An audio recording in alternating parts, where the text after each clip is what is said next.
రాష్ట్రంలో పోలీస్ భరోసా సెంటర్లో ఫ్రెండ్లీ వాతావరణంలో బాధితులకు కౌన్సిలింగ్, న్యాయ, వైద్య సహాయం అందిస్తారన్నారు డీజీపీ శివధర్ రెడ్డి. సైబరాబాద్ కమిషనరేట్ శంషాబాద్లో 33వ పోలీస్ భరోసా సెంటర్ను ప్రారంభించారు డీజీపీ శివధర్ రెడ్డి. మహిళలు, చిన్నారులపై హింసలకు గురైన పీడితులకు న్యాయం చేసేందుకు భరోసా సెంటర్లు ఏర్పాటు చేశామన్నారు. రాష్ట్ర వ్యాప్తంగా 24 జిల్లాలు, 6 కమిషనరేట్లలో 33 భరోసా సెంటర్లు ఉన్నాయన్నారు. మోసపోయిన మహిళలకు సత్వర న్యాయం జరిగేలా భరోసా సెంటర్లు పనిచేస్తాయన్నారు.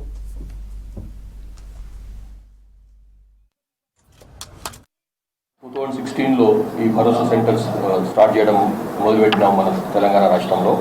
ఇది ఇక్కడ ఇప్పుడు ఇనాగరేట్ అయింది 33వ భరోసా సెంటర్. ఇది బేసికల్గా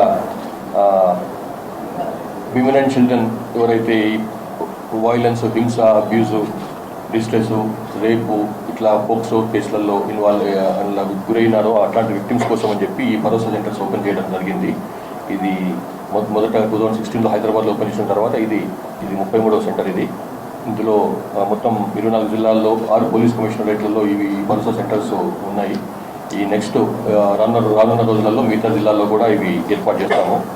ఇందులో ప్రభుత్వంలోని department of women development and child welfare department, తర్వాత విమెన్ సేఫ్టీ వింగ్, మన సిఐడిలో ఉన్నటువంటి విమెన్ సేఫ్టీ వింగ్ ద్వారా వీటికి అడ్మినిస్ట్రేటివ్ అండ్ ఫైనాన్షియల్ సపోర్ట్ లభిస్తున్నది ఈ సెంటర్స్కు.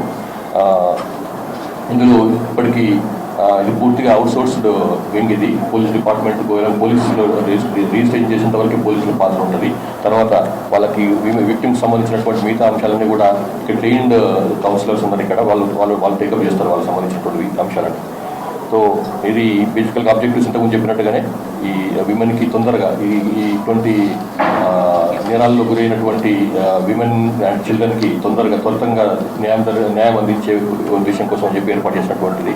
వీళ్ళకి పూర్తి స్థాయిలో ఒక కౌన్సిలింగ్ చేయించేసి వాళ్ళకు ఉన్నటువంటి మానసిక వ్యధ నుంచి బయటకు పంపించేందుకని చెప్పి వాళ్ళకి కావాల్సినటువంటి న్యాయపరమైనటువంటి సహాయం, తర్వాత మెడికల్ సహాయం, వైద్యపరమైనటువంటి సహాయం అందించేందుకని చెప్పి ఇందులో ఈ one of the objectives of Bharosa centres. తర్వాత ఇందులో ఒక పోలీస్ స్టేషన్లో మామూలుగా వచ్చే వాతావరణం కాకుండా ఒక ఫ్రెండ్లీ అట్మాస్ఫియర్ ఉండేటువంటి, ఫ్రెండ్లీ వాతావరణం ఉండేటువంటి ఒక ఫెసిలిటీ ఇది. ఇక్కడ పోలీసుల కంటే ఎక్కువ బయట వాళ్ళు ఉంటారు కాబట్టి, ట్రైన్డ్ కౌన్సిలర్స్ ఉంటారు కాబట్టి విక్టిమ్స్ కూడా వాళ్ళకి ఎటువంటి శిశవిషయాలు లేకుండా, తోటిపాటు లేకుండా, ఎటువంటి సమస్య లేకుండా వాళ్ళ సమస్యలు చెప్పుకోవచ్చు.